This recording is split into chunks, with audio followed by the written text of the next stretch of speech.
सभी ब्रह्मर्षि भाइयों से आग्रह है कि कृपया वे अपना स्थान ग्रहण करें। मंत्री जी हमारे बीच उपस्थित हो चुके हैं। सभी ब्रह्मर्षि भाइयों से आग्रह है।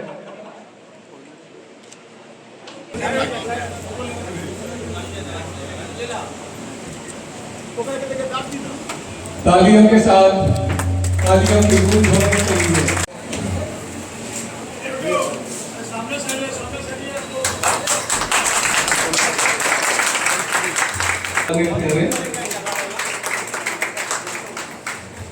रामाशंकर जी से और साथ में गीता की एक पुस्तक के और स्वामी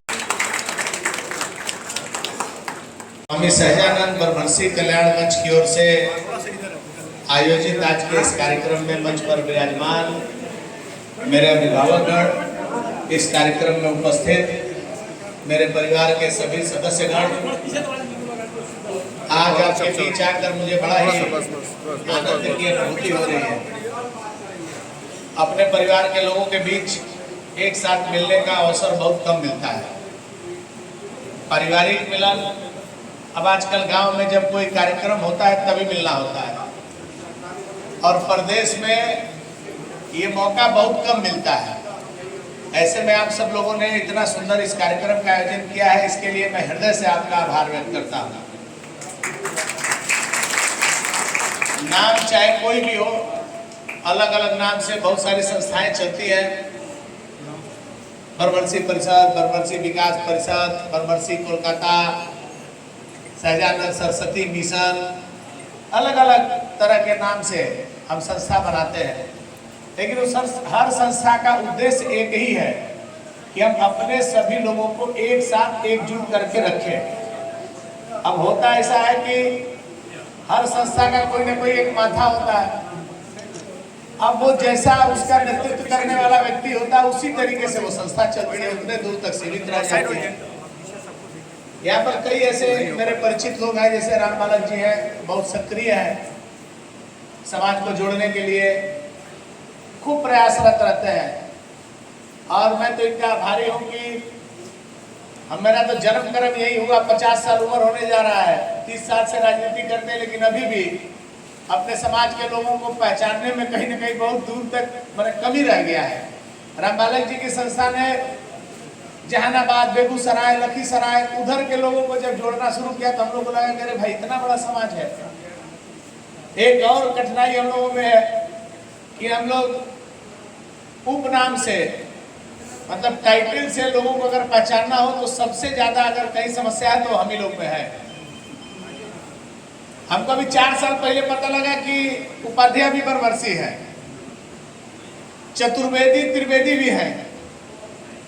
तो होता क्या है कि जब तक आप समाज में कार्यक्रमों के माध्यम से नहीं जुटेंगे तब तक आप लोगों को पहचान नहीं पाएंगे। और इस तरह का जो संगठन हम लोग बनाते हैं, इस संगठन का मूल उद्देश्य होता है एक दूसरे का साथ देना। आप प्रदेश में हैं, किसी का 3 लोग का परिवार है, किसी का 5 लोगों का परिवार है, किसी का 2-3 भाई है तो बढ़ के 20-25 लोगों का परिवार है। अब ऐसे में आपका दुख सुख इस प्रदेश में कोई बांटने वाला नहीं है। ऐसे में ही इन संगठनों के माध्यम से हम ऐसे लोगों से हमारा परिचय होता है जो कुछ लोग बहुत संपन्न हैं, लेकिन उनको पता ही नहीं है कि मेरा भी कोई है कि हम उसको मदद करें। कुछ लोग बहुत कमजोर हैं, उनके घर के पास ही उन्हीं के समाज का एक प्रतिष्ठित व्यक्ति है जो 200-400-500 आदमी को रोज नौकरी दे सकता है, और वो बेकारी में घूम रहा है, उनका बेटा को कहीं कुछ काम में नहीं मिल रहा। ऐसे व्यक्ति, बहुत सारे व्यक्तियों को मैं पर्सनली जानता हूँ जिन लोगों ने समाज में बढ़कर अपने समाज के लोगों को आगे बढ़ाने में बड़ी भूमिका निभाई है।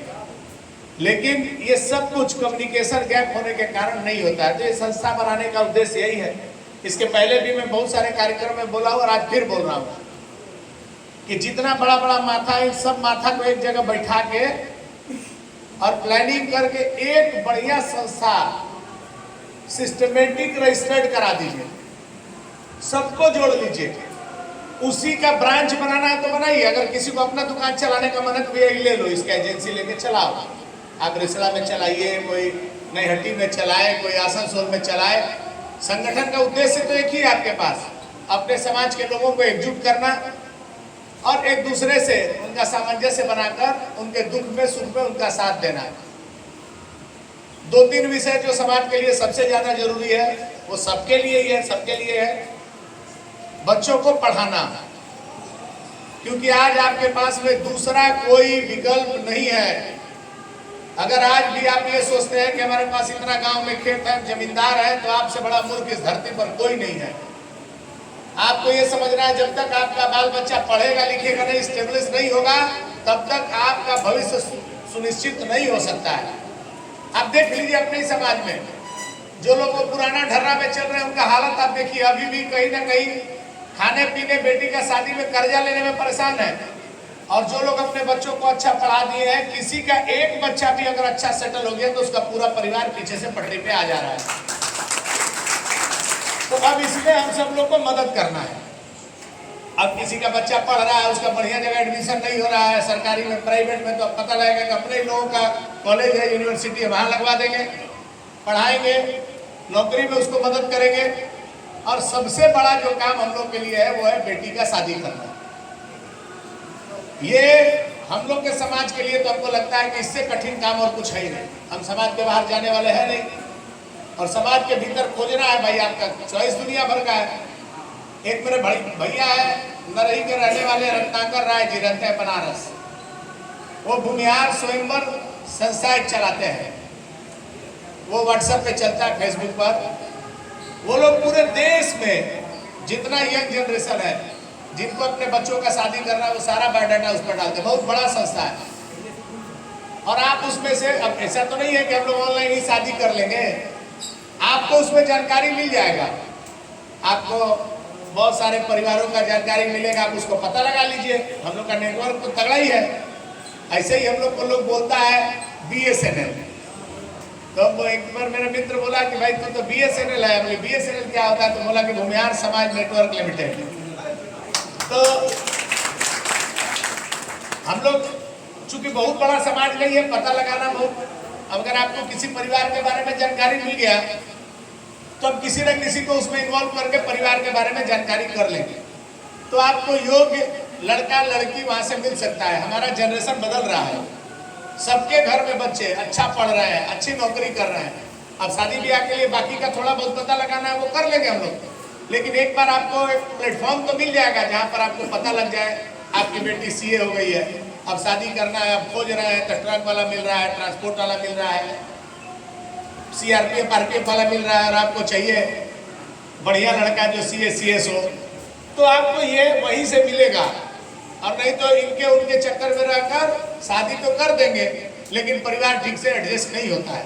इसलिए मेरा आप लोगों से निवेदन है, चूंकि परिवार के लोग सब लोग एक साथ जुटे हैं, तो ये बात बता रहे हैं कि आप लोग भी प्रयास करिए और ऐसे विषयों में बढ़ चढ़कर हिस्सा लीजिए।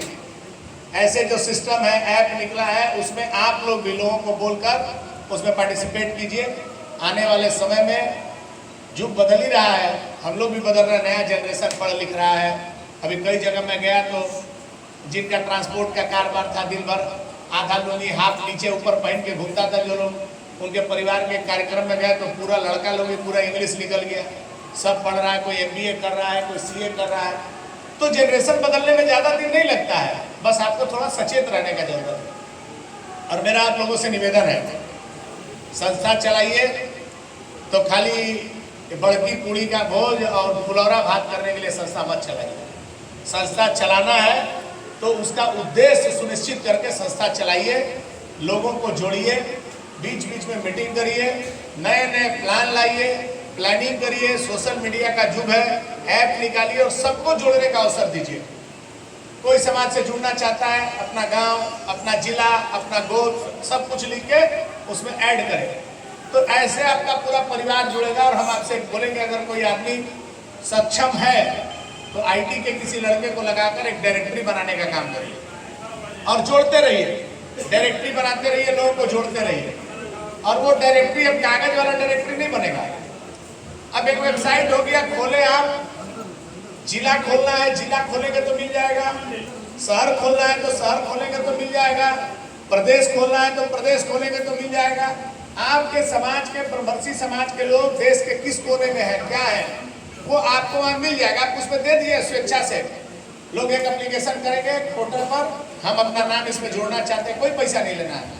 हम उमेश राय, मेरा सब गोत्र गांव सब लिख के, हम कलकत्ता में रहते हैं, ये करते हैं, लिख दिए तो मेरा उसमें ऐड हो जाएगा। कोई आदमी सर्च करेगा भाई हावड़ा में कौन है समाज का, तो उसमें दिखेगा हाँ भाई हावड़ा में एक तो नेता भी है, 4 इंजीनियर है, 5 गो पुलिस ऑफिसर है, 4 गो वकील है, मिल जाएगा। इस तरीके का अगर कुछ आप डेवलप करते हैं तो हमको लगता है कि समाज के लिए बड़ा उपकारी होगा। बाकी हम लोग किसी के सामने हाथ उठ पसारने वाला नहीं है। हम लोग समाज देश चलाने वाले लोग हैं।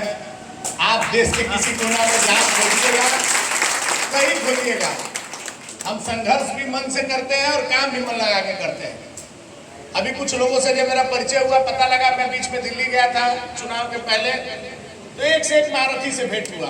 आपको पता ही नहीं है कि ये भी आपके हैं। तो है आपके पास सब कुछ, बस उसको व्यवस्थित करने का जरूरत है। आप लोगों ने बहुत सुंदर कार्यक्रम का आयोजन किया। मैं अभी चुनाव जीतने के बाद अपने गांव गया था, गांव में बुजुर्गों का आशीर्वाद लेने, गांव का मंदिर में पूजा करने, तो मुझे अवसर मिला। बक्सर में एक ढकाईच है जहाँ पर स्वामी जी का एक मूर्ति है, हाईवे के ऊपर ही है, तो वहाँ भी जाकर उनको पुष्प अर्पित करने का सौभाग्य हुआ है। और आप सभी लोगों से मेरा ये निवेदन है, संगठन को मजबूती के साथ पॉजिटिव दिशा में इसको लेकर चलिए। आने वाले समय में आपका एक भाई पश्चिम बंगाल सरकार में आपका प्रतिनिधि है, इस बात को ध्यान में रखना है। कभी भी कोई जरूरत पड़ेगा तो मैं आपके साथ खड़ा हूँ, क्योंकि मैं प्रतिनिधि हूँ अपने विधानसभा उत्तर हावड़ा का, वहाँ के कई लाख लोगों का मैं प्रतिनिधि हूँ। हावड़ा शहर के, हावड़ा सदर और हावड़ा ग्रामीण दोनों लोकसभा से थे। जितने विधायक चुने गए उन सभी विधायकों में से मुझे ही सरकार में प्रतिनिधित्व करने का मौका मिला है, तो मेरा जवाबदेही उत्तर हावड़ा के बाद हावड़ा जिला का है। लेकिन उसके बाद में पश्चिम बंगाल सरकार का मंत्री होने के नाते मेरा कर्तव्य पूरे पश्चिम बंगाल में रहने वाले लोगों का मदद करना है। आप सब लोग मेरे परिवार के सदस्य हैं। कभी किसी तरह का कोई ज़रूरत पड़े तो अधिकतर लोगों के पास मेरा नंबर है। अब वो नंबर पर फ़ोन उठाना मेरे लिए थोड़ा मुश्किल हो रहा है। बहुत लोग नाराज़ हो रहे हैं, नाराज़ होने का ज़रूरत नहीं है। आप सहयोग करिए, नाराज़ नहीं होना है। जो लोग मेरे साथ, मेरे मित्र कई हैं जो दिन भर मेरे साथ अड्डा मारते थे, बोलते मेरा फ़ोन नहीं उठा रहा। भाई आपका फ़ोन उठाएंगे तो काम कब करेंगे? हमको काम करने के लिए चुनाव जीता है कि आपके साथ अड्डा मारने के लिए जीता है? जीवन भर तो आपके साथ बैठे ही हैं, अड्डा मारे हैं। अब काम करने का मौका मिला, 5 साल में ऐसा काम करने दीजिए कि आने वाले 50 साल तक लोग बोलेगा कि मेरा भाई जी का घर काम करके दिखाया। काम बहुत छोटा सा मिला है। किसी सरकार में राज्य मंत्री का बहुत वैल्यू नहीं होता है, लेकिन हम लोग को छोटा को बड़ा करना हम लोग को आता है। काम करेंगे, आपका मान सम्मान बढ़ाने के लिए काम करेंगे। सब लोग मिलकर हम लोग एक साथ इस बंगाल में फिर से बंगाल का खोया हुआ गौरव को वापस लाएंगे। आपको कभी किसी चीज़ का जरूरत होगा तो मेरा जो नंबर है, आप फ़ोन नहीं उठाएंगे तो उनको व्हाट्सएप कर दीजिएगा। मेरा सिस्टम है, हम लोग मेरे साथ लोग हैं, हम लोग उसको देखकर जो उचित मेरे बस में करने का होगा वो होगा। ये बात आप अपने मन में बैठा लीजिए। मेरे यहाँ किसी चीज़ के लिए ना नहीं है, जो मेरे लिए मेरे बस में होगा वो होगा। आप सब लोगों ने मुझे इतना स्नेह दिया, आशीर्वाद दिया, इसके लिए आपका हृदय से आभार व्यक्त करता हूँ। आज सवेरे से ही हम लोग 2 घंटा लेट हो गए और आपको ये जानकर खुशी होगा कि आपके द्वारा बनाई गई ये सरकार 2.5 महीने में ही नए नए इतिहास रचने का काम कर रही है। जो कभी कोई सोचा भी नहीं था ऐसे काम होने लगे, सनातन हिंदू धर्म की रक्षा के लिए, सभ्यता संस्कृति को समृद्ध करने के लिए, और पश्चिम बंगाल का खोया हुआ गौरव यहाँ पे रोजगार उद्योग लाने के लिए। अभी कुछ दिनों पहले हम लोगों ने लक्स की फैक्ट्री लगाई, अभी एक श्याम स्टील का फैक्ट्री लगा, और आज मेरे जिला में सकराइल में अमूल का फैक्ट्री का शिलान्यास करने के लिए माननीय गृह मंत्री जी कलकत्ता कल से ही पधारे हैं। आज मैं अभी विश्व बंगला कन्वेंशन हॉल में जाऊँगा और वहाँ पे आज अमूल का एक फैक्ट्री का शिलान्यास माननीय अमित शाह जी करेंगे। उस कार्यक्रम में जाना है, समय से पहुंचना है, देरी हो गया। अब यहाँ से विश्व बंगला जाने में 45 मिनट लगेगा, मेरे पास उतना ही समय है। आने वाले समय में हम सब लोग फिर मिलेंगे। समाज के लिए अगर किसी तरह का कोई काम होगा, कोई ज़रूरत होगा तो आप मुझे याद कर सकते हैं। समय भले हम आपको नहीं दें, लेकिन मन से, मस्तिष्क से आपके साथ है। आर्थिक रूप से भी कहीं मेरा कोई ज़रूरत आपको पड़ेगा तो पहले क्या था कि 2-4-5 हज़ार रुपया पर भी मांग थे, था नहीं पैसा, अभी आपको जरूरत पड़ने पर रुपया पैसा से भी आपको मदद करेंगे, आपके आशीर्वाद से वो व्यवस्था हो गया। तो हम लोग मिलकर आने वाले दिन में अच्छा काम करेंगे, समाज के होनहार बच्चों को और आगे बढ़ाने का काम करेंगे। आप सभी को बहुत बहुत धन्यवाद। जय परशुराम।